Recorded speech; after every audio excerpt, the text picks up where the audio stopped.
Test. Welcome, everyone. This is a presentation with Paul Pasternak from Ontario, Canada. He's been suffering from EMF radiation basically all his adult life. I'm just waiting for him to come back in.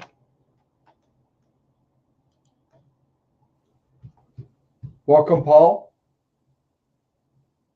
We're going to have to go ahead. Paul, I'll let you sort it out at your end, but we're going to have to go ahead and we'll probably shorten the presentation. But I want to share this before we start. This is a tower that we came across that was being deployed, a brand new tower. It was about 2 weeks ago. And they're putting the last antennas up here. And you see the 4G right there. And then right there at the top is the 5G. And this is, and we're going to be doing, hello, Henry. We're going to be doing readings from this as soon as this thing is live. And unfortunately, it's down from a hill. And then there's some condos on the left-hand side, houses, residential, that are up, and a church, which are perfectly in line with these antennas. So it's a worst-case scenario for those people living there, unfortunately, but we're going to have to document it. Paul's here now. He's having mic issues, so we're going to have to redo this. Paul, maybe you can look at the comments. We'll keep it brief. I've got some stuff I want to go through tonight as well. So here, this was actually in downtown Calgary. I want to point this thing out. We have a video on this as well. And you see the white box. This is goes from 2.5 gigahertz up to 5.8 gigahertz. It's called the white box. And you can see in the display here that it's matching the display in this LED light. You see that? So they are connected. The frequency is coming through these. And it's quite a powerful LED light. You can see it on the sidewalk, the reflection. On this particular block, there was 8 of these white boxes, which have a range of 700 meters. And that's around six blocks. I'm just going to add Paul here again, see if he can come in. But these lights are very powerful. We don't know what's going on with them. There's 16 of them on this one particular block.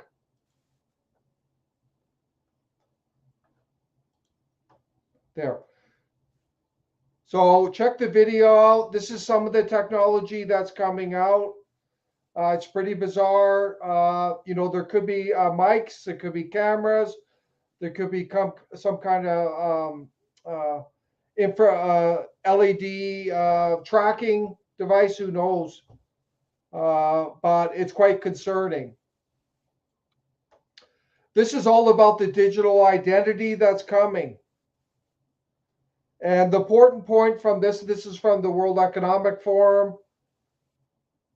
The important point is the digital identity is going to encompass literally every aspect of your life, every aspect of society. It's going to be part of smart cities, healthcare, financial services.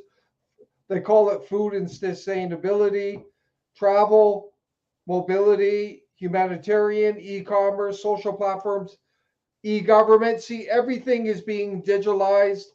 People are going to be digitalized. That's the reality of what we're facing. It's quite horrific what's going on.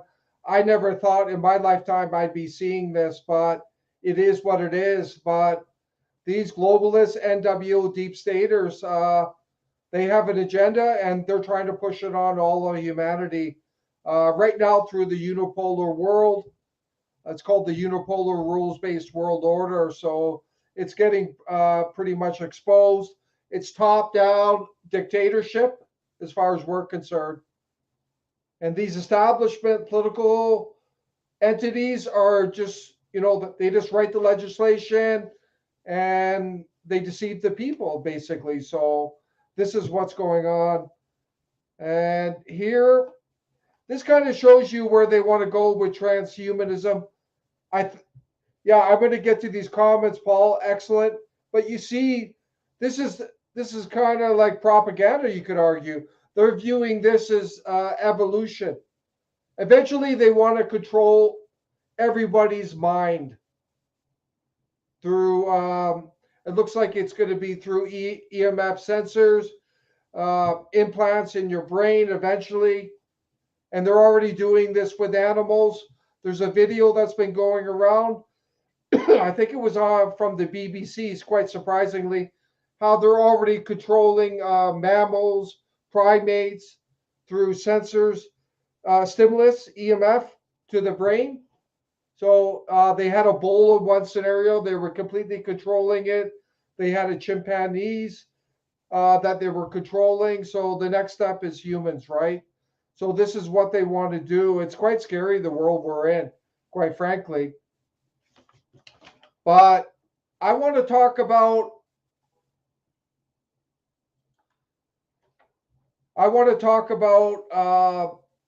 what's in the state media now, the manipulation and the multi-controlled media about this subject, and realize we're going to have Paul on again. We want to hear his story, so we will get the technical thing worked out with him. It's unfortunate, but Paul, we will have you on. But I went through a lot of their arguments. I want to share it with people today. These are the core arguments that we're dealing with. That the fake media, the state media, the multi-control media is pushing. The political establishment is pushing it as well on people. It's a real struggle, everyone. I feel like we're in a lockdown now. It reminds me of the lockdown, the way they're dividing people. Some people are sensitive to EMF, some people are not. Some people are concerned about 5G, and some people are not, right? They're dividing society. It's like the haves and have-nots. This is what I'm seeing now going on. It's quite concerning. But I'm going to go through their central arguments and try and dive into it to help you understand. The first one is non-ionizing versus ionizing. And this is the central platform. They view all EMF radiation as non-ionizing, and then people conclude that it's safe just based on that alone. Well, based on the independent science, and there's hundreds, literally thousands of studies where some of them are showing single, double-strand DNA breaks. That's ionizing radiation, where it's breaking the nuclei. Okay, everyone? So we don't believe that basic non-ionizing ionizing. Also, there's release of free radicals. There's it's linked to diabetes. It's a link to many, many other diseases. So just keep that in mind. That central argument is highly questionable. The second one, the International Commission on Non-Ionizing Radiation Protection, 13-person committee, basically working for the telecommunication industry. Well, they send all the information to the World Health Organization on EMF radiation, and the World Health Organization basically just repeats what they're saying. So the whole system is basically corrupt. The Canada's EMF standards were advised by the International Commission on Non-Ionizing Radiation Protection, believe it or not. And these standards have basically never been updated since 1978. And the point here, they don't recognize biological effects, despite the thousands of reports, peer-reviewed scientific reports. All they recognize is thermal effects, heating. So this is another way to deceive people. At NCA, we are 100% convinced there are biological effects and extremely serious biological effects, including cancer, diabetes, on and on. The reason Testing. they do, Paul, the reason Yes. they do this, they don't want to admit any liability. They want the telecommunication industry protected from any liability of biological harm. So the system's been rigged.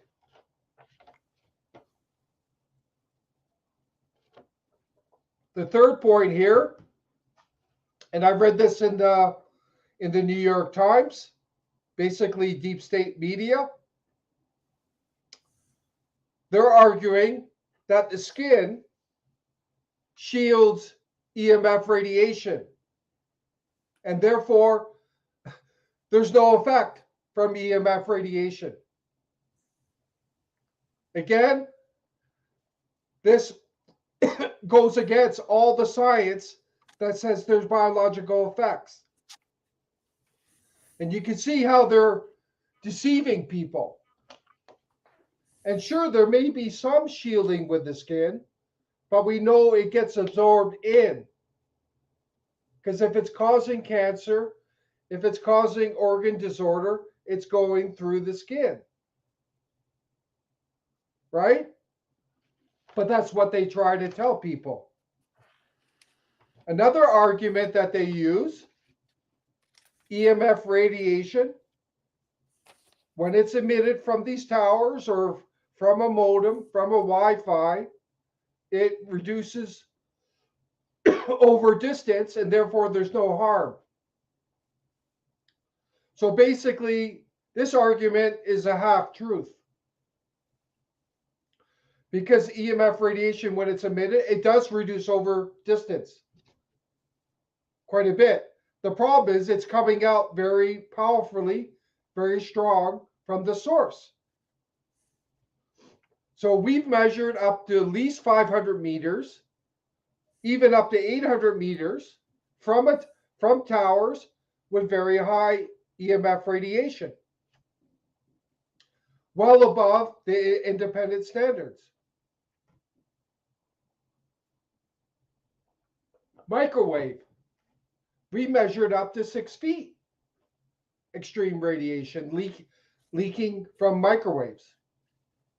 Cell phones, we measured up to 4 feet. So the argument doesn't stand. And we've read studies, Paul, we've read studies up to 400 meters, there's a higher chance of getting cancer. And these are studies out of Germany and Israel, and there's more. Another argument, they say 5G is going to be harmless because it's using beams of EMF radiation. And it's going to be, these beams are going to go to this person's cell phone, that person's modem, that person's cell phone, that, all these beams are going to be going at very high frequency. And they said because of it's directed, it's going to be safe. It doesn't make sense. So there's going to be thousands of beams going, woo, at very high frequency. Do you think people are going to walk into those beams? What about the people when it comes to your phone? How much radiation will be coming off that onto the person? Right? So these are very, These are extreme concerns. And these beams coming out, and the people who were uh, voicing that this is a weapon, they were bang on. 5G, when it's deployed, is going to be directed radiation at people, right? It's going to be a directed energy weapon. They already have 5G for crowd control devices at 95 gigahertz. They beam it at people. This is the same technology. So I don't buy that argument. We're going to have to see when it comes out. What about birds? Other life forms, all these radiation beams coming, it can't be good for the environment. Another argument, they say, the higher the frequency, the more harm exponentially. And they say that is a fallacy that doesn't hold up to the facts. And that may be the case. But the higher the frequencies, based on the science that we've seen, there's an indication, not entirely, the more serious the health effects from the exposure, the cumulative exposure.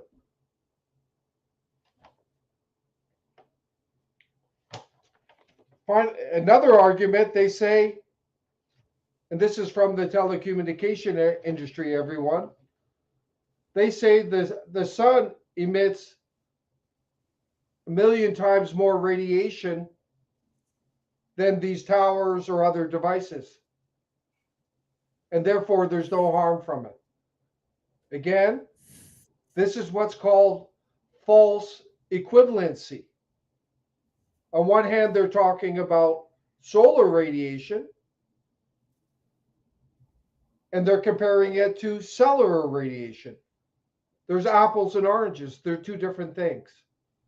So that argument doesn't hold up. And we already know the sun's rays, the ultraviolet rays, can be extremely harmful, causing cancer. But that's a false equivalency argument, because there's different forms of radiation, and they all have their different characteristics and impacts.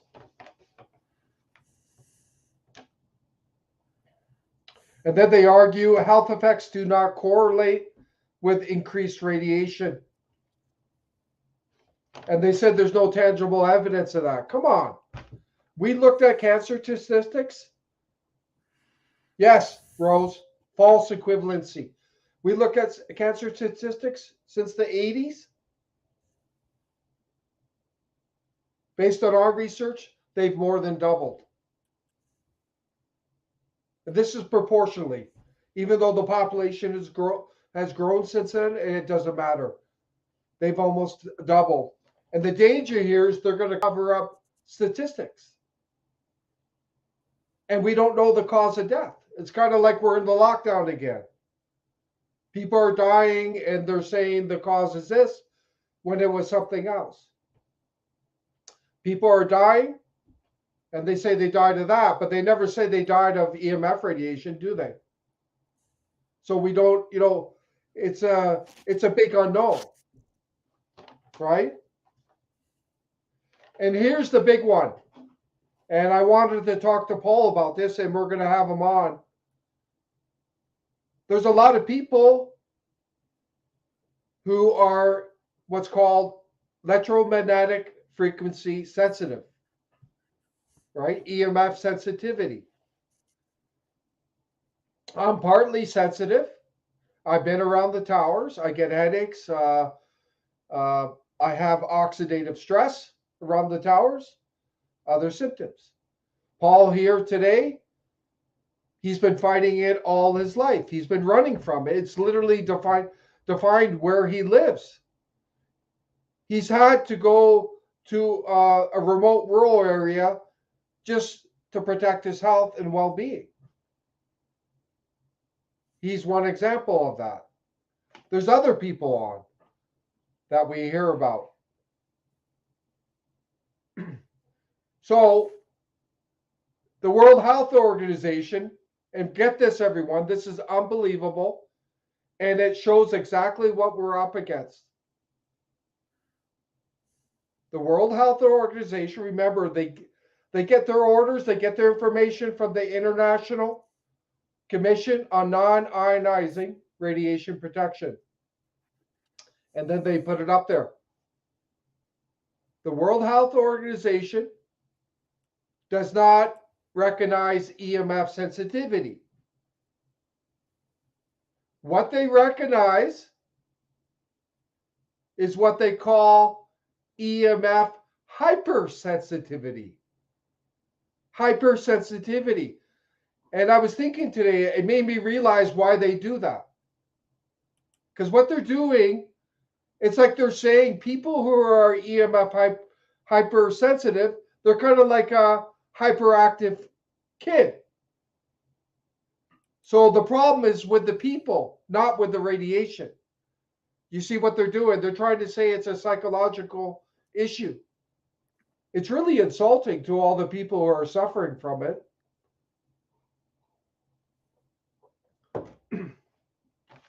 But those are the key arguments out there.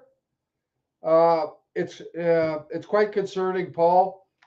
But people wonder why is this going on? Why are we dealing with this? Well, it's been in the work for decades. And a strong case can be made. It goes all the way back to UN Agenda 21 in 1992. And this was a global framework to control humanity. And then we went into 2015, UN Agenda 2030, which was a national framework to control humanity. And it has all these misleading agendas with it, but you got to read between the lines. This is what's going on. It's been in the works. They know about microwaves, millimeter waves, going back to the 50s and before that. And it's been incremental lockstep implementation. And now, here we are now. And it's full on, everyone. People have to connect it all together there. But this has been going on incrementally. Now we're at a crisis stage where they're going to digitalize everything. And we don't know what's going to happen. We'd like to hear your opinion. Are they going to crash the global economy to bring on the financial reset? It may be heading that way. What will bring this out? That's going to push this digitalization on everyone. And I think people understand now why 5G is so critical, because it's going to power all this. 6G, 7G is going to power all this. And there's going to be supercomputers. They're going to be so powerful. Like, I watched something the other night. They're talking about computers, Paul, that are 1 trillion times more powerful than the human mind in terms of processing. So this is quite scary. And this is what's called transhumanism. And I think what's concerning too is there's no dialogue, everyone. There's no dialogue. It's all top down through these crooked establishment governments, right? It's all top down, right? And they're just pushing it on people. So we're literally living in a tyranny right now. It's happening right now. No one can dispute this. It's happening right now. Yes, Truckee, it's been well planned for years in advance. It's a tyranny. And it's crazy what these people are doing. Why are they doing it? It must be driven by control and profit. They can control all of humanity.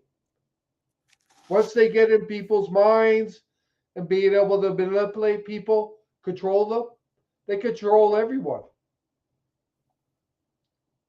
So all I say is, the key thing we got to do is raise awareness, And hopefully, a large part of humanity will rise up and question this. And I have to qualify, NCA is not against technology. We would like to see 5G isolated out of the public domain. All those technocrats, all those establishment politicians can go there and they can live with the 5G and we'll see how they're doing. You see what I'm saying? It shouldn't be in the public domain. And people are right. I remember at the beginning they were saying, again, this is like the lockdown. It's like an experiment. They're pushing this on people. So that's reality. There's a correlation with what just happened, 100%.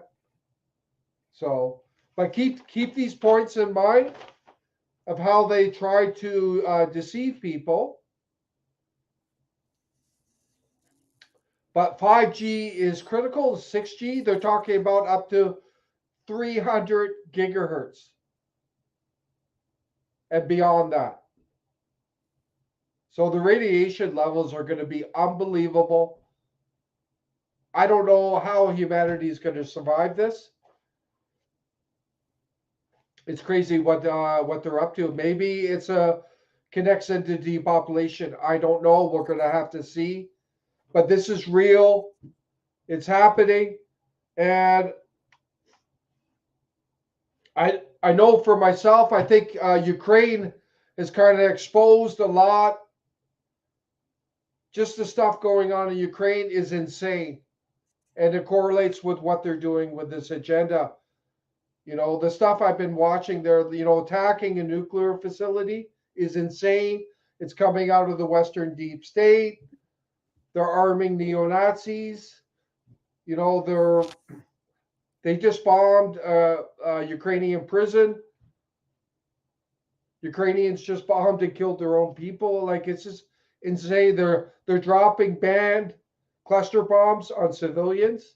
It's insane what's going on in Ukraine. And then we're dealing with all the inflation from that. But it's a challenging world. But the Ukraine is more of a major geopolitical event, a break from the unipolar world order. It looks like Russia, China, India, Brazil, other countries are challenging the hegemony of the United States vis-a-vis through the unipolar world. So it's going to be quite interesting what manifests from that. That could only that break may actually accelerate what's going on with yeah, check our site, Sandy. But we have it's all on our site. But that's going to be interesting to see what happens with that. Whether it will speed up what's happening with 5G, 6G, and this AI technocracy that's being imposed on people. Please take this seriously. Please take this very seriously. The number one goal I see from the agenda is your mind. They want to control your mind. And this is through getting in your mind through AI implants. And I realize with these computers, they're going to be so powerful. And then they're getting all our data about us. And then they throw it into the computer, right? And that computer can take control over your lives. That's what's going on.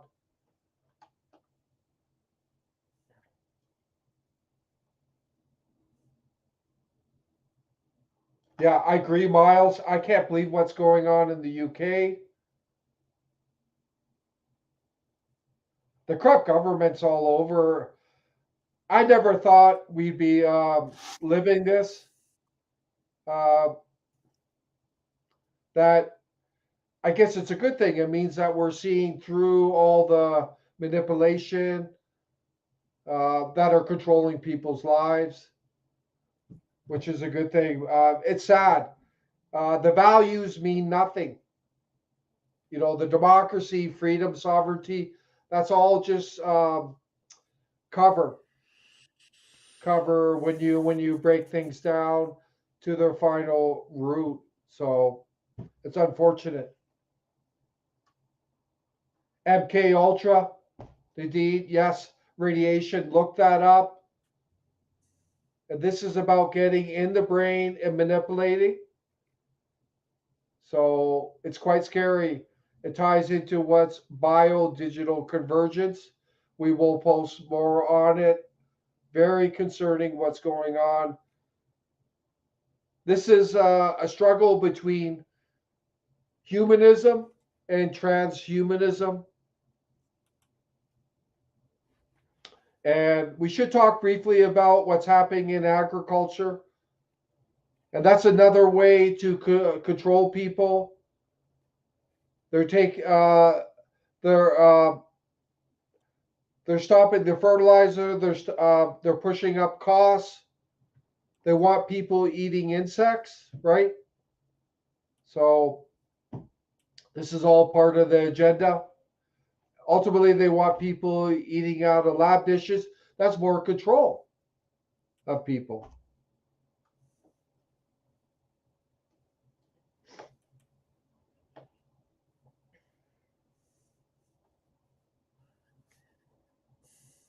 I heard December 13th, digital currency. It could be Rose. We don't know when it's going to happen. We're assuming that there will be some kind of crisis, maybe, because people tend to, when people are afraid, they're easily led astray, Rose. So maybe just like with the lockdown, right? There was a scare, there was a crisis, and they get people to stay in their homes, right? So there could be a crisis. We don't know how it will manifest. That will cause people to give up cash and go completely digital. So that's looks like will be the next step. Lockstep.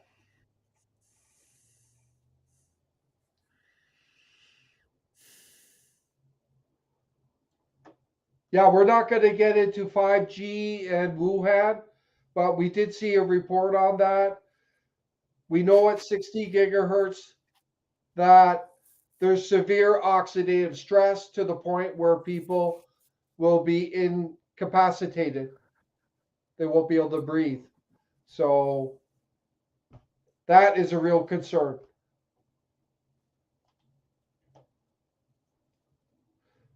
Do not succumb to the change, the manipulation, the change in the language. They don't want to say EMF radiation now. They say EMF energy. They don't want to admit to EMF sensitivity. They say EMF hypersensitivity, meaning the problem is with the people, not with the radiation, right? So this is what we're dealing with.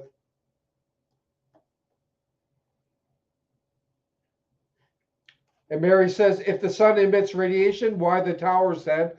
Yeah, that's my point, Mary. That's solar radiation. This is cellular radiation. Two different types of radiation.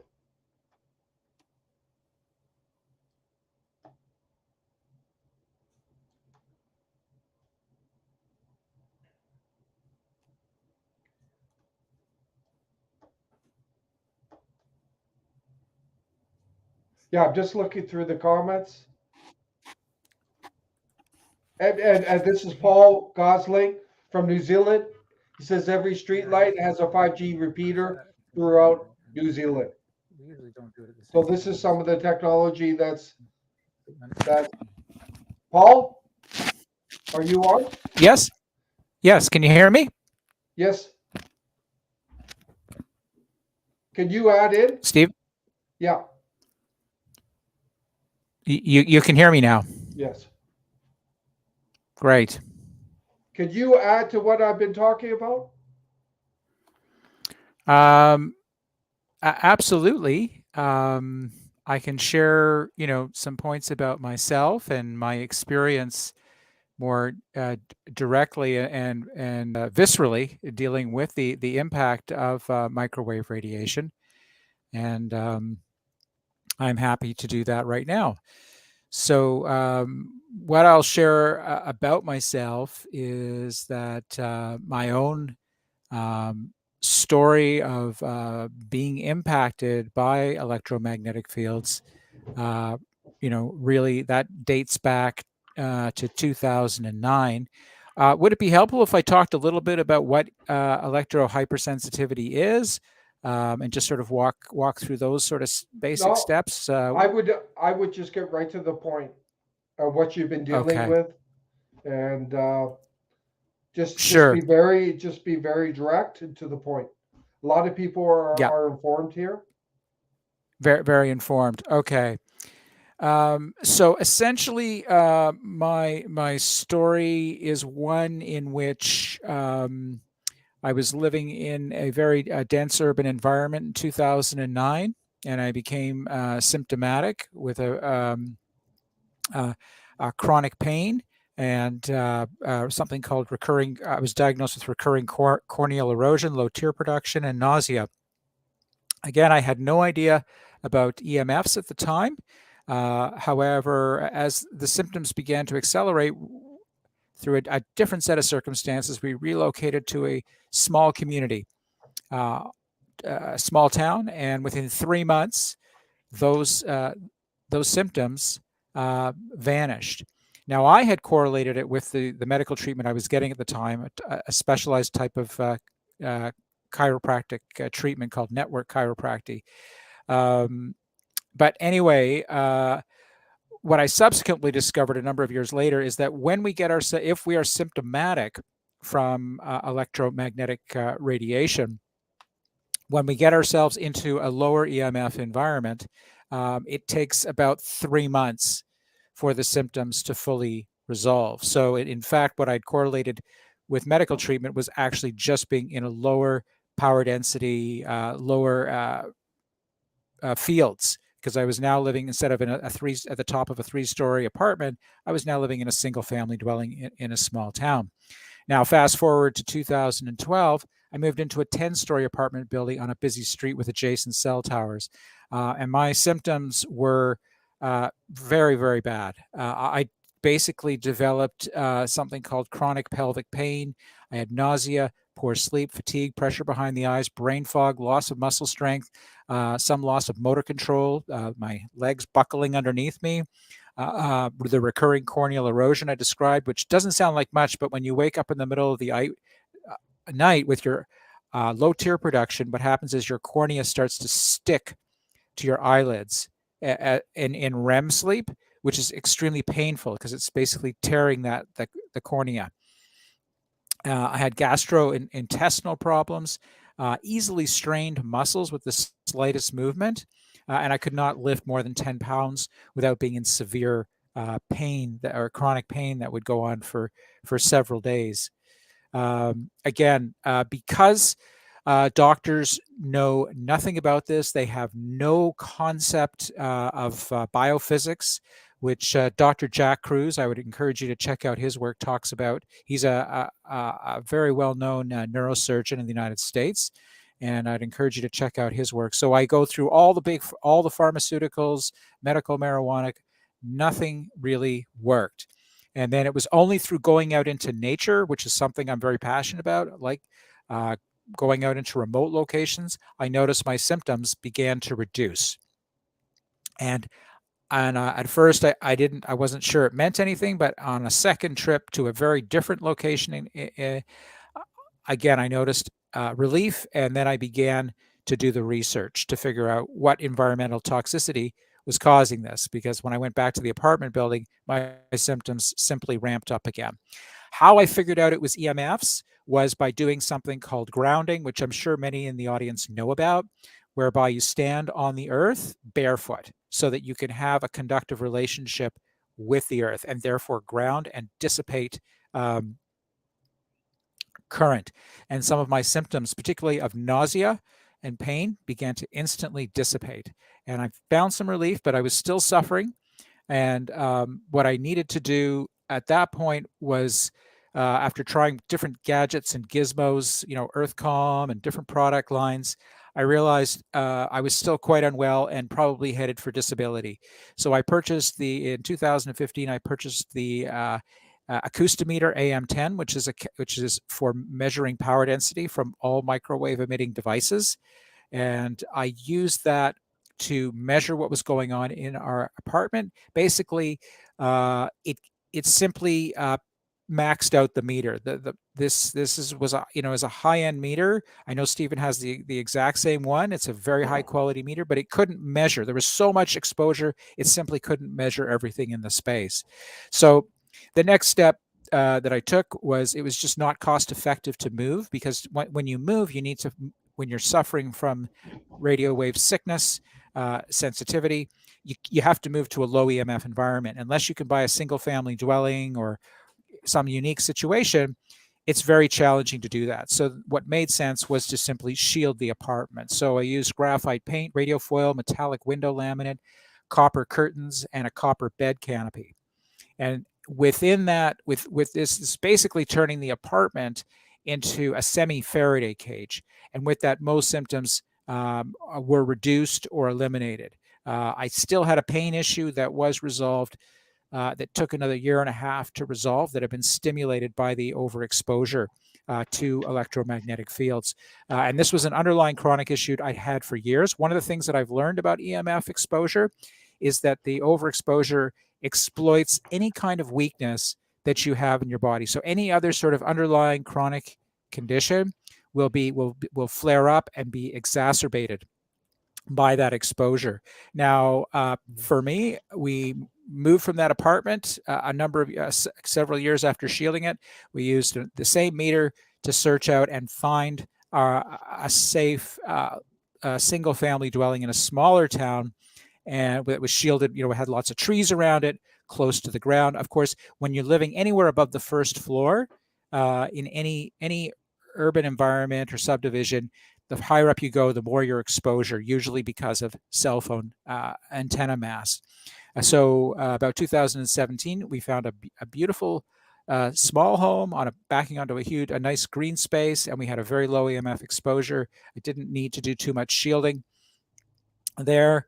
But then in 2020, they deployed, there was a massive acceleration in cell phone deployment, which I think Stephen has talked about, because that was part of the agenda that was rolling out after the COVID PSYOP began. And then we dodged a few bullets. Some towers were going up in the middle of the night without anybody knowing them.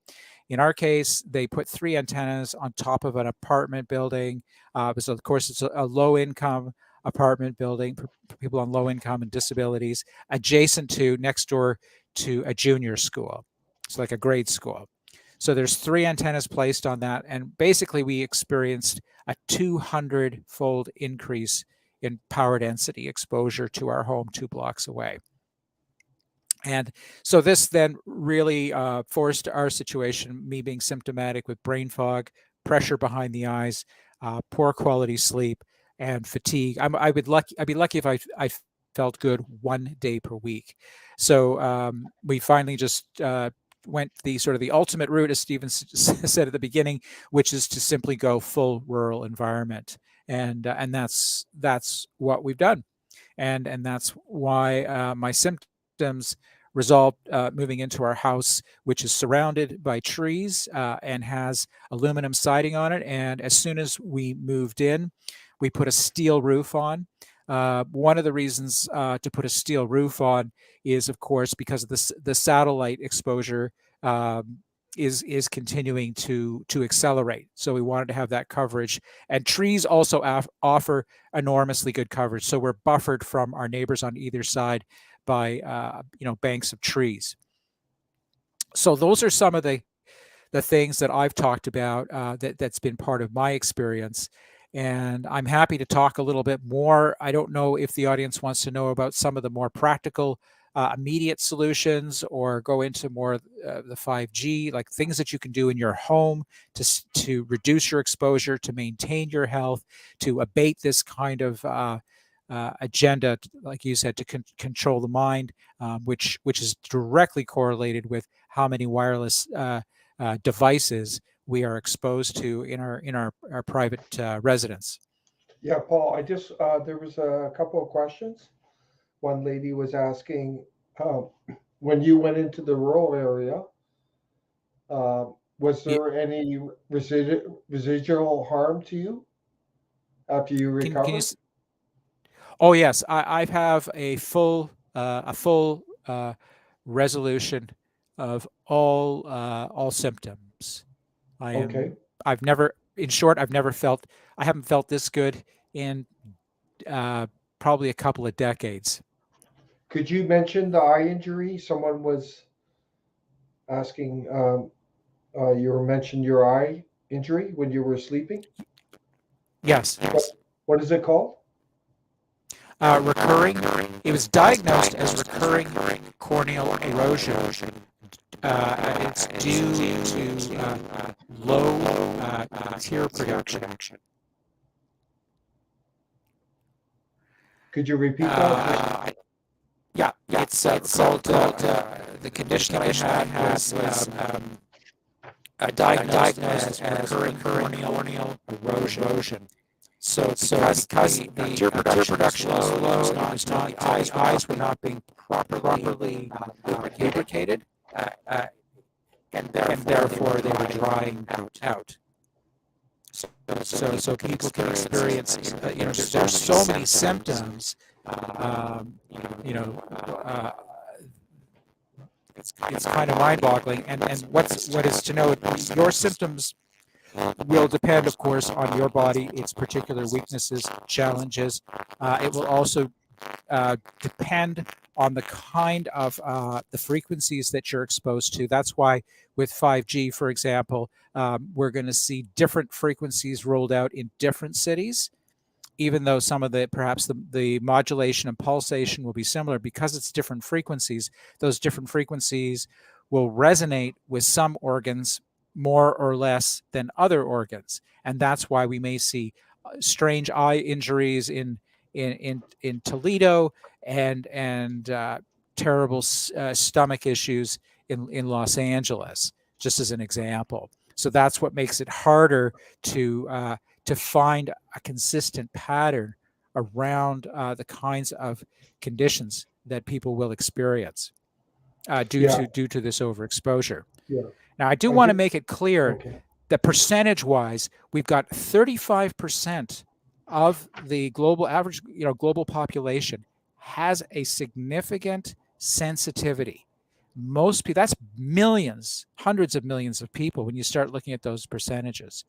5% are almost just completely disabled, severely disabled by this. We're talking millions of people around the world, and many spend years going back and forth between doctors. They end up in the psych ward, because our medical training system is set up to look at the body as essentially a bag of chemical interactions.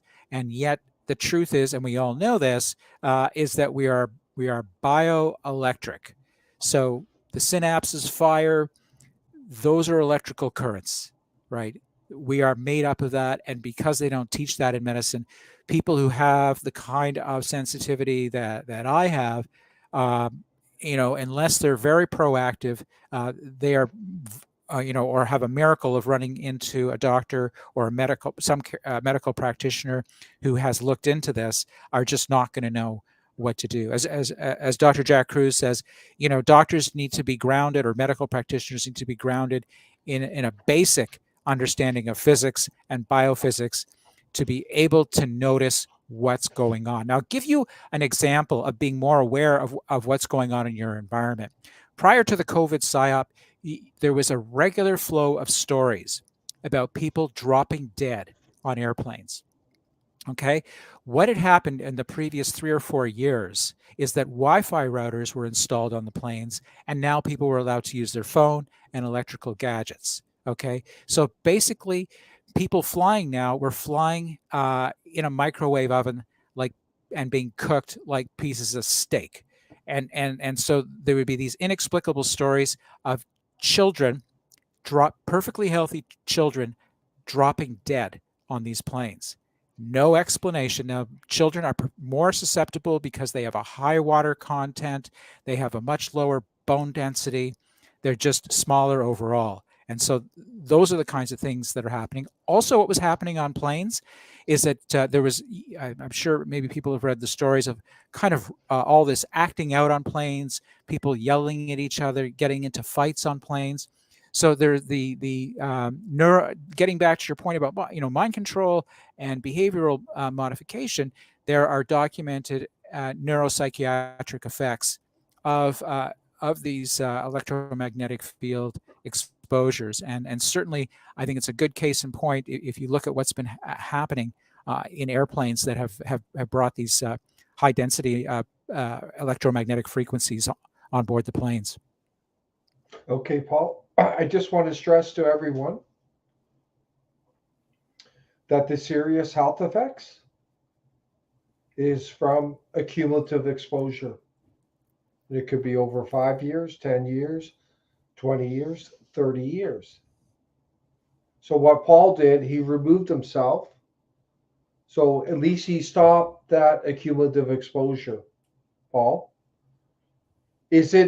did you get enough exposure in the past that something will manifest in the future? We don't know. And we obviously hope it doesn't happen. But the reality is that the radiation is increasing, Paul. And if you're in a rural area, you got your house, and I'm going to get to Paul's house again. People are asking about what you did. So we're going to want clarification on that, Paul. Sure. But you still have to go out into the community, and there's towers popping off all over rural areas, right? I was just at one the other day. The guy has a brain cancer now after 30 years of exposure, Paul. Okay, and they want the tower off, gone, and now they're fighting with the company now to get the tower removed. Right? It's a big problem. But for you, like you can't. Are you isolated to your house? Do you go into the community? Yeah. Sorry, we timed out a bit there while I was listening. So I am on the spectrum. I am, I think it's quite a broad spectrum of sensitivity. I think there's that I'm actually okay to interact with most places. Occasionally, I will go into a place that I can look around and I can see, for example, a decked phone. Now, a decked phone is a wireless phone that connects to a hardwired landline and usually has a base station and a satellite phone. Those push out enough signal when you're standing next to it to be the equivalent power density of a single cell phone antenna. And the damage that can cause is unbelievable. So a few weeks ago, I was in a space, I walked in, I noticed the decked phone. I didn't think much of it. Then I also noticed a wireless camera. It was a security camera. I could see the antenna on it. There's probably a router somewhere that I couldn't see. And within about 5 to 10 minutes we were in this place, I suddenly felt drained. I felt tired. There were some other activities we were going to pursue that afternoon. And, as soon as we got out of the house, I just said, no, I don't want to go to another house. Some people with a higher level of sensitivity couldn't even go into town or would collapse in that space. But I'm kind of in the middle of the pack within that. I would say I'm obviously not in the 5% of totally disabled. I'm able to function in society. I mean, I used to, my previous job, I used to be able to go into the downtown core of a major metropolitan center and actually get on a train that was essentially like the airplane situation that I described.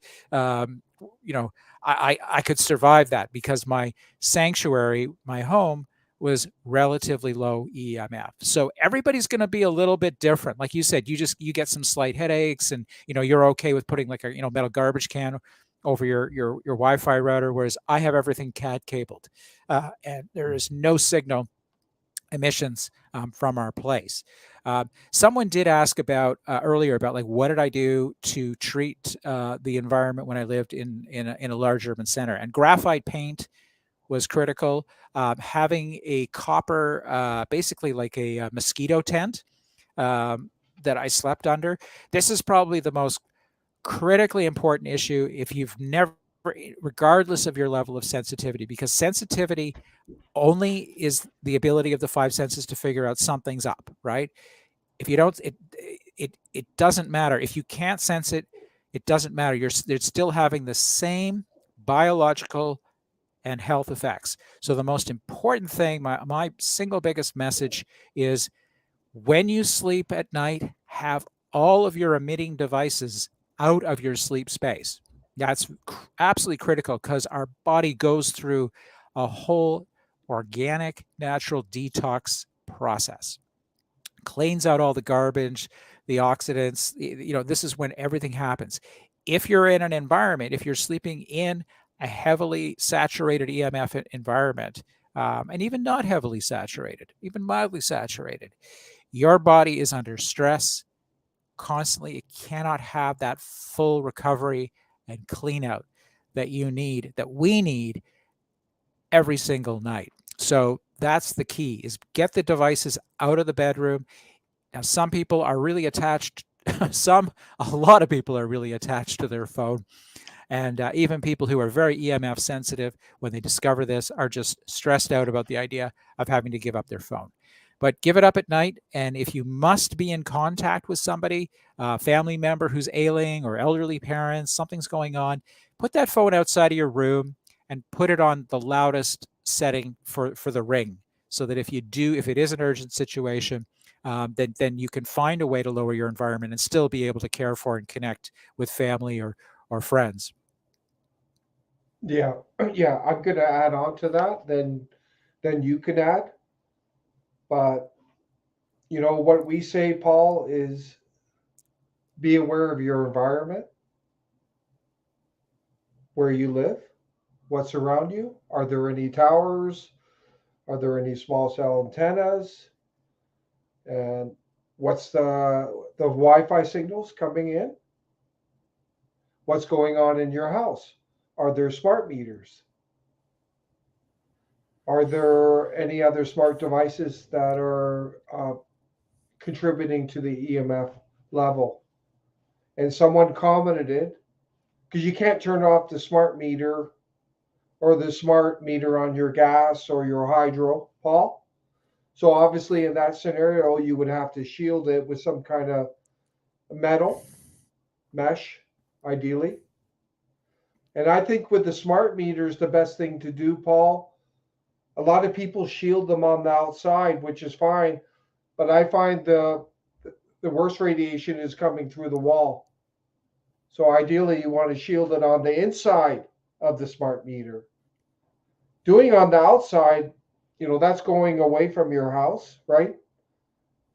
But it's what's coming through the wall that is more significant. So if you can somehow shield it there, I don't know if you can somehow put up even like aluminum or stainless steel mesh over that area, maybe 4 feet by 4 feet, Paul.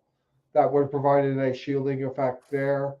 The problem I'm facing, what's happening, Paul, as they increase the radiation levels in urban, rural, airplanes, trains, you name it, is that the base level radiation is increasing.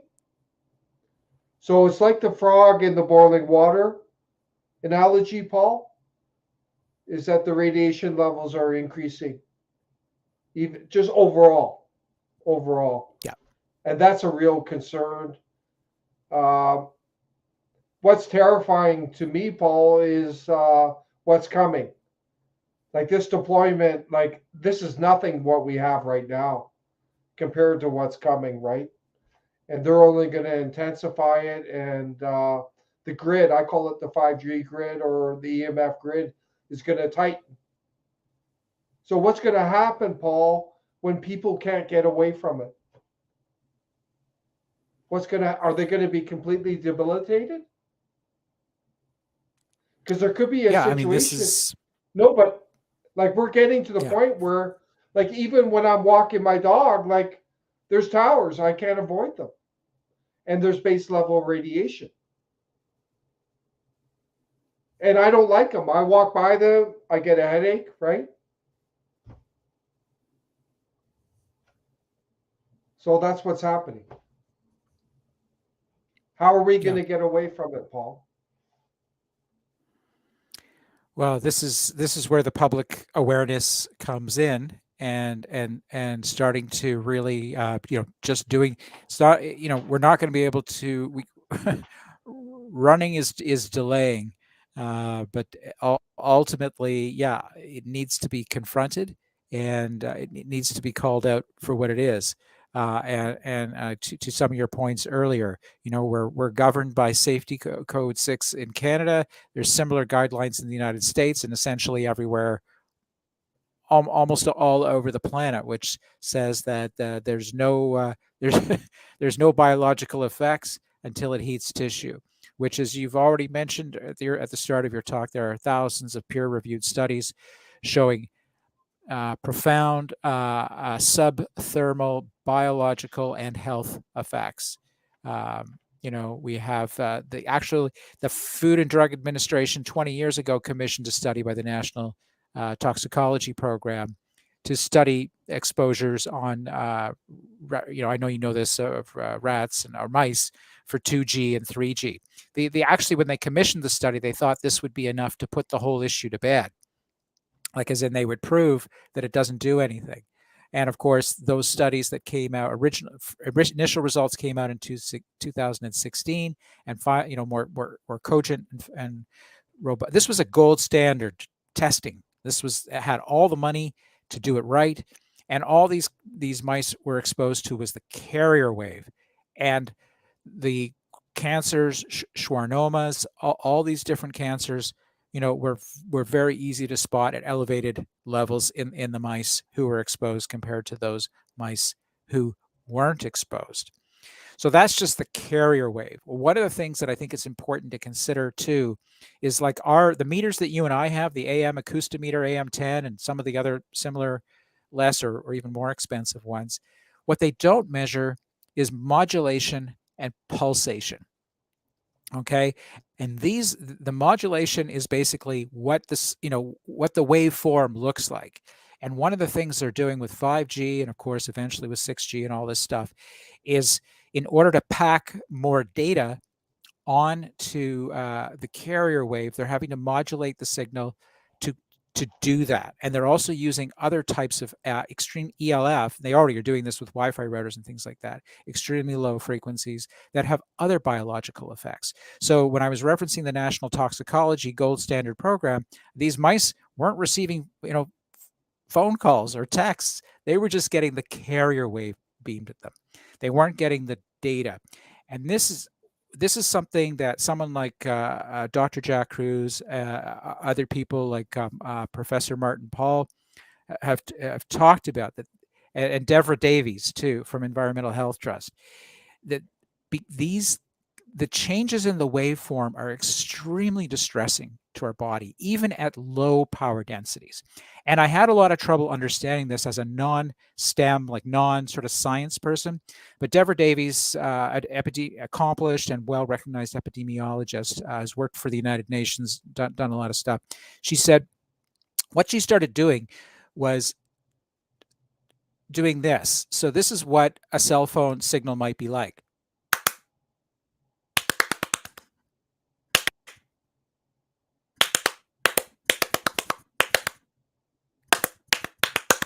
You get the idea that there's not a sine wave, it's not analog, it's digital.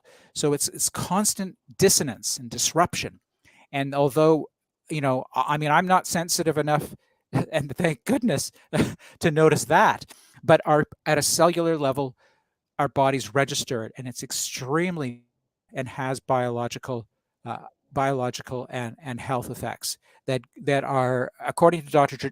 Jack Cruz and some other thought leaders on this, are actually potentially more damaging than the outright power density readings, which I know, as you shared, have gone up, exponentially over the last couple of years. Yeah, the meter does show the pulsations through the peak signal, the changes. So you can see the changes in the frequency. You're seeing the different pulsations, Paul. And they're not 100% sure, but they think the pulsations, like you said, is contributing to the ill health effects. So my message to anyone out there, and there, we get our fair share of critics, Paul. So I tell these people, you think there's no harm? Put that Wi-Fi modem beside your head on. We don't want you to do it, but you don't think there's no harm. Put it beside your head for 10, 30 minutes and prove us wrong. Right? But we don't want you to do that. You're going to hurt yourself, but it is what it is. I find that's the best way to shut these people up, right? You don't think there's harm? Yeah. Fine. There's a tower over there. Go bask in it for an hour. Direct line. Yeah. Right, Paul? So yeah, if you go, but if you're diagnosed with brain cancer and you need to meet with the surgeon, the first thing the surgeon will ask you is, what side of your head did you hold the phone? You typically hold the phone with. So there's a proliferation of acoustic neuromas. These are cancers of the inner ear, glioblastomas, cancers of neoplasm, cancers of the salivary gland. And again, it references, just to back up your point, the footprint of the phone and where you're holding it and where the antennas are. The same things have also been found with women who for convenience sake keep the phone tucked away in their bra, and many aggressive breast cancer victims have found that the footprint of the phone exactly matches where this cancer is showing up. Yeah, that's absurd. And then they're trying to say the skin is a shield, right? Yeah. Paul, they're saying shit is Yeah. shielding. Like they're lying. Like the media, the state media is lying like you wouldn't believe. It's just like during the lockdown. They're saying whatever is the mainstream narrative. Yes, tablets. Kelly, tablets emit a lot of radiation, no different than a laptop or a computer or Paul. But the problem is we got to raise awareness, and that's what we're doing, and we're going to continue doing that. It's important that people connect this issue into the bigger picture. And that's why I was talking about how it's all connected in. So I'm just blown away that we're dealing with this, Paul, because this is like out of a sci-fi movie, the stuff that they're bringing, the digitalization, potential implants, controlling the mind. They want us eating bugs now. They want us eating out of petri dishes, Paul. I know. They're radiating everyone. Like this is like the worst possible sci-fi movie, right? Yeah. It's unbelievable what's going on. I know there.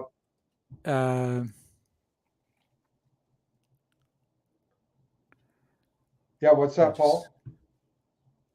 I just wanted to show everybody one type of meter. This is kind of a step down from the one we were discussing. You don't necessarily need a super expensive meter, but this is one. It's called the Acousticom 2. And we're just switching it on so you can see what it looks like. And this just measures microwave radiation. It costs, Canadian dollars, it's about $200. There are other meters out there. This just happens to be the one I have that I rely on to just get a quick sense of what's going on in my environment. And if you don't have that, feel you don't have that kind of money to spend, then maybe you could go in with a couple of neighbors or friends, because this device and devices like it have really been the fastest education for me, and the fastest way, like someone said in the chat, is what about tablets? Yes, tablets, irradiate them. When I first got a meter, I was just bumbling around in the dark because I had so many sources, and then I would turn things off, and then I'd still find something running. Like on the computer that I'm speaking to you through, it's a Mac, and there was something coming off the computer, and I couldn't figure it out. I had everything hardwired, but there's I guess there's a Bluetooth radio inside this is an older Mac too. It's probably about 12 years old, and I had to go in and manually turn the radio off inside, so the Bluetooth wasn't running. These are things that are hard to work out, to clean up your space efficiently without a meter. And that's one of the challenges, for example, is with cell phones. It used to be all you had to do was put it on airplane and it was off. But now there's multiple radios in there. And because cell phones are now allowed on planes, the manufacturers are not staying to any strict rules. So when you put it on airplane mode, you still may have your GPS functioning, other Bluetooth devices functioning on it. So your best bet is if you can get a meter or share it with a friend or a few neighbors to cut the cost, is a really great way to go. There were some questions about what to do with the phone. I mean, really, some simple practical things. Distance is your friend. So the further away you are from the phone, so if you can use speakerphone or get some earbuds, ideally ear tube buds, which you could get through a company like EMF.com. I know that's a big vendor in the United States. I'm sure there are many others around the world. That's just the one that comes to mind. So distance is your friend, and lowering your duration of exposure. I know Stephen shared the other night that he keeps a metal garbage can on top of his router, and really there's way more signal coming out of that thing than you could possibly need. So just attenuating it with something over top of it, maybe another sheet of metal underneath it, is a great way to go. Of course, it's more ideal, and this may seem a little foreign to a lot of folks, is to just simply hardwire, as much as you can, to the degree that you can. And I know that's not always possible, and if you have multiple people living in the house, there can be different opinions about that. So even if you can get agreement on putting a timer on your router, so just putting a standard timer on it, so everybody agrees that maybe by midnight or 11 o'clock, nobody really is going to be on the internet, so that the timer automatically shuts that device down. Okay, because there's a whopping, I mentioned DECT phones earlier. I think DECT phones are a huge source, and certainly Wi-Fi routers tend to be also a very strong competition for the typically strongest source of EMF emission, inside the home. Also, wireless security cameras, Oh, wireless security, are quite powerful. Someone mentioned Elon Musk. I did do some testing in a Tesla. They basically have a computer in your face in the Tesla, and it's wireless, and it's basically like a mini tower. So all those people driving their Tesla are getting a good dosage of EMF radiation. That's unfortunate. They may not be sensitized to it, but there is serious accumulative effects. So if they're driving that vehicle for 20, 30 years, it may be enough to cause serious harm. I don't know, but just keep that in mind. And someone mentioned Musk put out a phone that doesn't emit EMF radiation. That's I find there's a lot of psyops out there, Paul, misinformation. So just be careful, everyone, when you hear something like that. You want to fact check it. You want to make sure it's credible. And like they were talking about, they're going to turn 5G into harmonious towers that are going to emit safe energy, free energy, Paul. And some of this are psyops and misdirection. Just be very careful. I wanted to I wanted to talk. Tim put something in the chat about it. Well, I've been using cell phone for 30 plus years and still on the top side of the daisies. I mean, my grandmother was, you know, well into her mid 80s, and she was a heavy smoker before she passed on. So it's just, it's it's a it's just knowing that your exposure depends on a whole bunch of factors and your own biology. So it is, yeah, like smoking cigarettes, right? You might be able to smoke your whole life and have no issues. Absolutely. So what we're talking about here, not every obviously, if everybody was going to drop dead from using their phone, we probably wouldn't be having this conversation. But it is bioaccumulative. So you've been using a phone for 30 years now. Just imagine a kid who's 3 years old or 4 years old, because there's an incredible percentage. I think in one state in the U.S., 75% of kids who are 4 years old have some access to like a cell phone. So at a very young age, they're getting a lot of exposure when their bodies are much more highly absorbent. So those have bioaccumulative effects over decades. And then as to your point, our point about there is a continuous ramping up of the saturation of the environment. So I guess if we ran the analogy of smoking, whatever, 30 years ago you were smoking and maybe the environment was clearer, but then they introduced other types of smoking, and all of a sudden there was just smoke everywhere, and then there was so much smoke you could barely see across the room or across the street. I mean, that's sort of a rough analogy to what's happening with radio frequency. While you may be just using your phone for 30 years and get away with it, good for you. I'm really glad that's worked out well for you.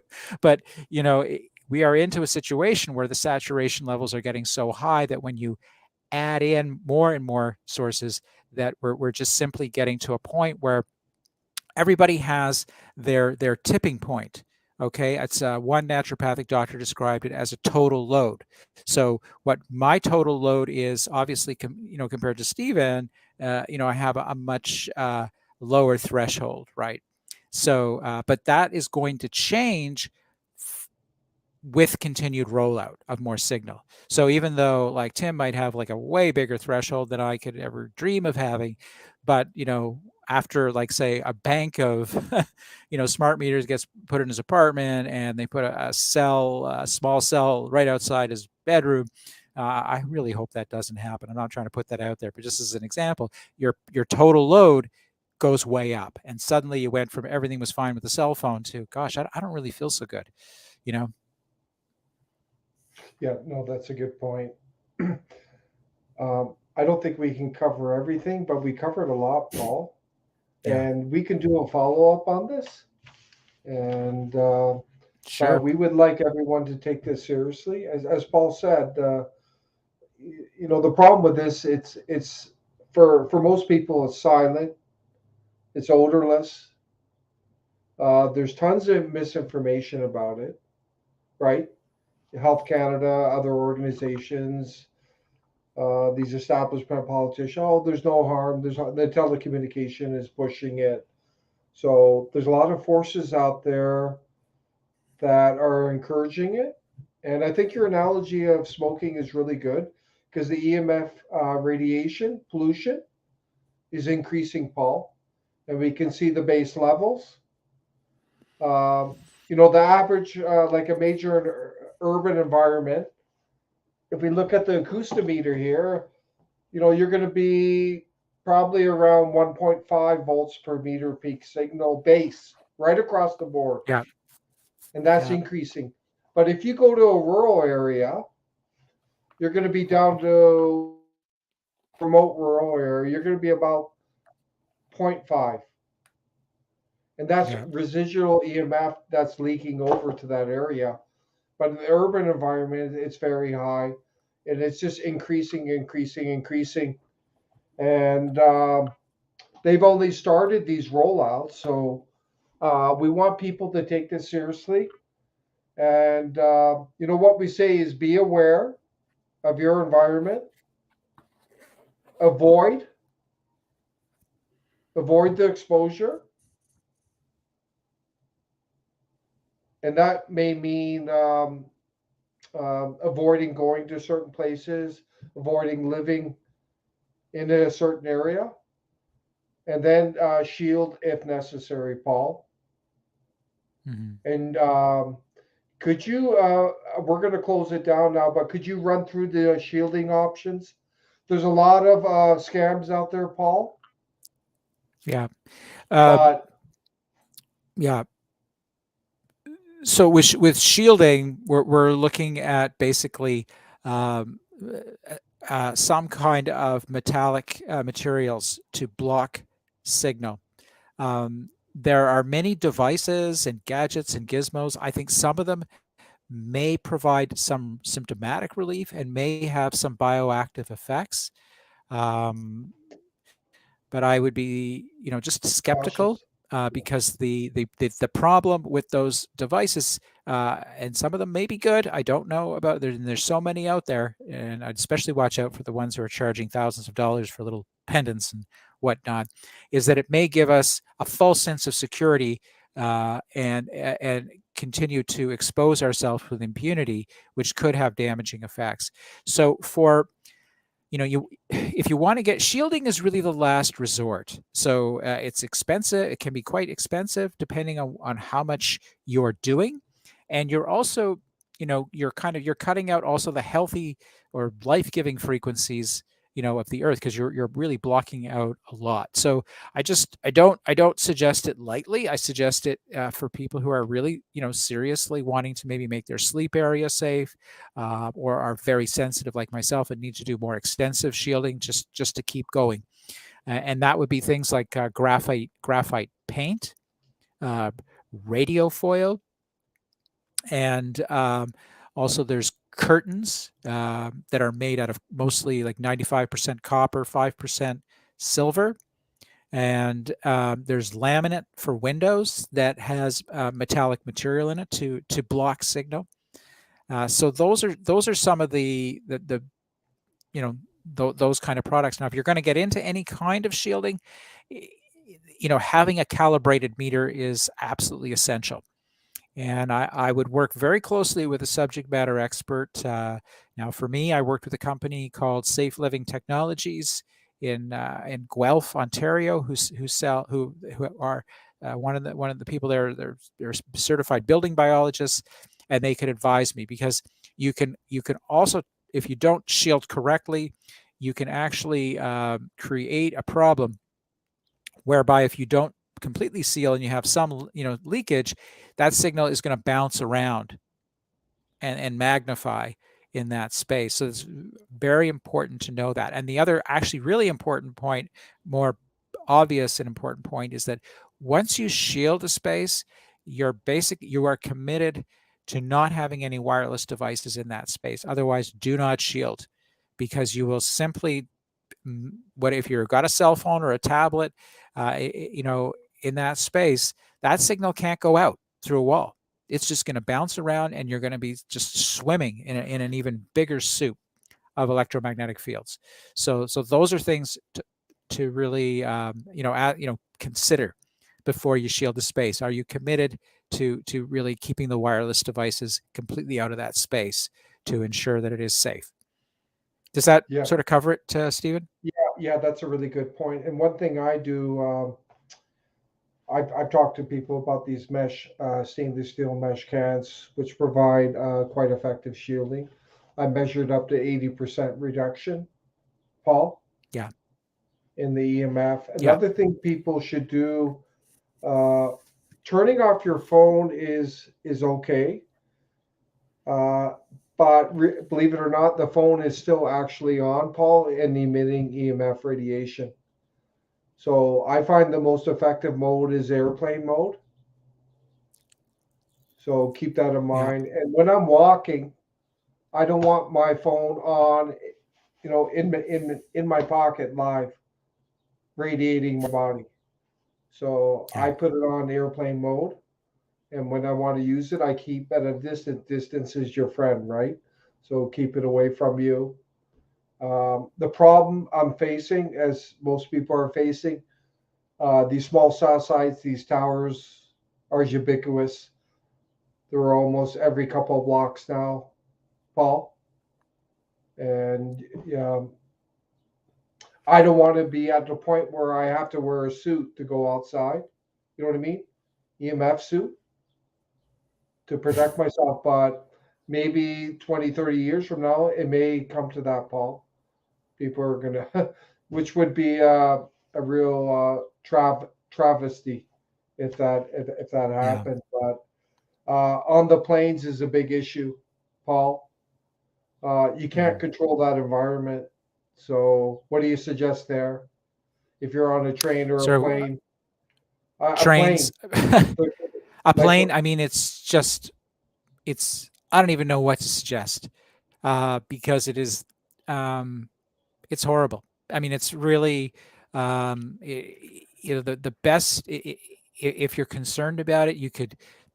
Um, the best you could do is safe less EMFs, and there are other vendors out there. I have no affiliation or association. It just happens to be sort of the EMF superstore of North America, but they sell clothing. So buying like a hoodie to go on a plane to mitigate some of that exposure, but you're basically you're stepping in to a microwave oven. You're just going to get cooked for the entire time you're on that plane or in that train. That's just the reality of it. The clothing would be the only thing that would give you. I'm not a big fan of the clothing. I own some of it. I don't need it anymore because I'm not living in those environments. But I would do it for a bit of mitigation when going into a very intense environment like an aircraft or a train to protect myself, as best as possible. But it's sad to say, but the reality is, just travel on a plane is just, you know, it's just it's just outright bad news now the way they've set it up. And I think I'd be very careful to stay hydrated on a plane, not just because of altitude, but because of the dehydrating effects of EMFs at certain frequencies. You're going to have a compounding effect being on an aircraft as well with the recirculated air and the altitude. So that's one thing is to stay really well hydrated. excellent points. We will continue the dialogue, Paul. I want to thank you for joining us tonight. Um, Give me your information, and I'll post it in the write up. So if anyone wants to contact you for further questions, they can do so. Just send it to me afterwards when we do the write up. And Sure. again, I just have to stress, everyone, please take this seriously. This is one particular issue, but it's connected to the bigger picture of what's going on, and it's affecting people worldwide. It doesn't matter where you're from. You know, I remember with that thing in Afghanistan going on, Paul, and I'm watching what's going on in Kabul, and I could see all the towers. It's just like here, all the towers all over Kabul. So it's there Yeah. in Afghanistan. It's all over everyone. This is a massive agenda, uh, so-called the Fourth Industrial Revolution, the Great Reset, whatever you want to call it. So it is what it is. But we got to raise awareness. I'm not a transhumanist, and obviously Paul isn't either, and I don't think anyone here. I'm quite happy being a humanist. So Um, I don't want something in my brain dictating to me, Paul. And I Mm. don't want to be sick with EMF every day, being debilitated and controlled. Or I don't want Big Brother watching my every move through the digitalization, Paul. So it is what it is. That's the world we're in, and it's Mhm. intensifying. This isn't fiction. So Yeah. this is reality, and we will continue to document it on the ground. We are living souls, and that's the problem. Uh, the people behind this, Eric, these transhumanists, they view us as almost digital. And I was reading that they view us as digital, and therefore we can be controlled. The mind is digital, so that's what we're dealing with. Is this the Antichrist, Paul? I don't know. I'm not going to get religious, but um, you know, what should come first, technology or humanity? Like, isn't the purpose of technology is to help humanity, not to harm it, Paul? So these are, Yeah. Technology for the sake of technology. That's what's going on. Like coupled in with this unipolar world, and you could argue capitalism is overrunning humanity. Um, we got to make a stand. It's out of control what's going on. Yeah. And all these code words, like I said at the beginning, freedom, privacy, sovereignty, democracy, they're just words on the surface to control people, uh, to create uh, an Mm-hmm. illusion of well-being, illusion of credibility, but that's just a thin veil there, Paul. Underneath, there's another agenda going on, and Yeah. it's very sinister and very serious. Uh, It's but I'm noticing a couple of comments that people are obviously have a very aware group of people, and there's some comments about banning lead paint. What did that, was that really a genuine attempt to prevent children from getting lead poisoning? And it's interesting to note that the World Health Organization classified EMFs as a type 2B carcinogen along with lead and asbestos. So, so when it's type 2B, they're saying that it's a probable source of cancer. They're not saying it's a definite source, even though we know with EMFs that's not true. But they went to a lot of trouble, it seems, to get rid of lead-based paint in a hurry.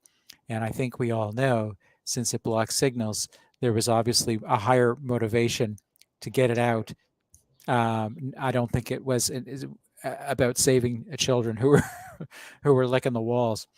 So yeah, yeah. that's an Anyway, I excellent just thought it point. was an interesting point That's an somebody made excellent in the point. chat. Yeah, no, excellent point.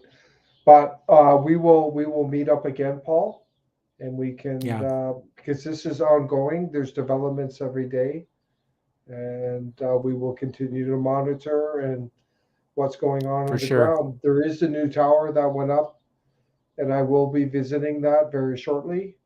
Like I said, it's in the worst case scenario for the people living there, Paul, because it's Yeah. it's it's on the bottom of a hill, and then as you go up the hill, there's residences, there's churches, there's balconies that are literally in direct line between 100 to 300 meters.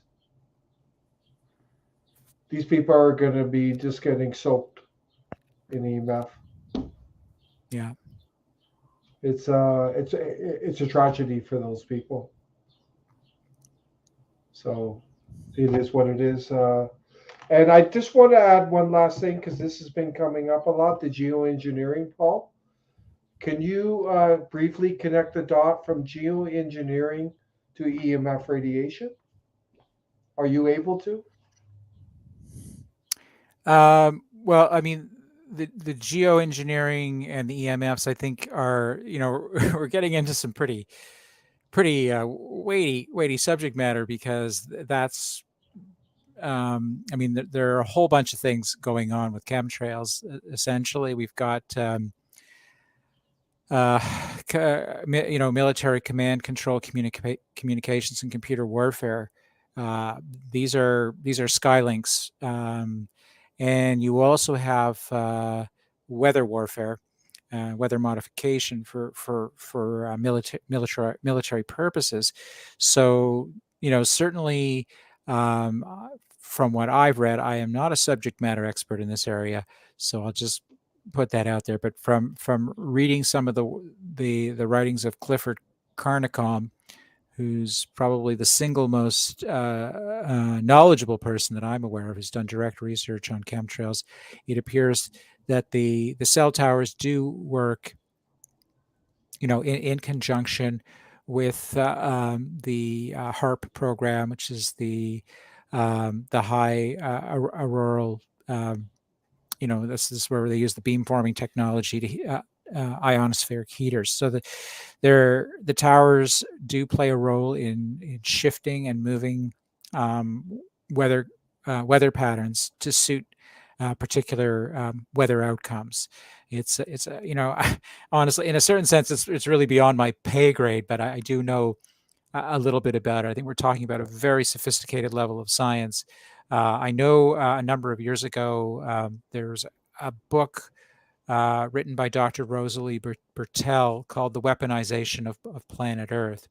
She's an epidemiologist, and she talks about that. There's, of course, Alana Freeland has essentially written 2 books, mostly based on the work of Clifford Carnicom and a few other subject matter experts. And if somebody wants to look into that further, I mean, she has a lot to offer in bringing some clarity to this topic. But there's definitely one of the things that comes out in Alana Freeland's work is all of these things, the wind turbines, the HARP program, the cell phone, the proliferation of cell phone towers, that actually what they're trying to do is erase Schumann resonance.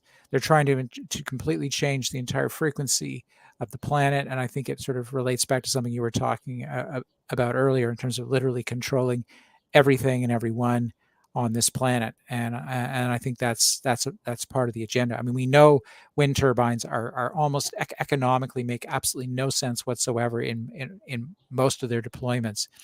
So they're apparently used to really as part of this overall process of shifting the frequency of the planet.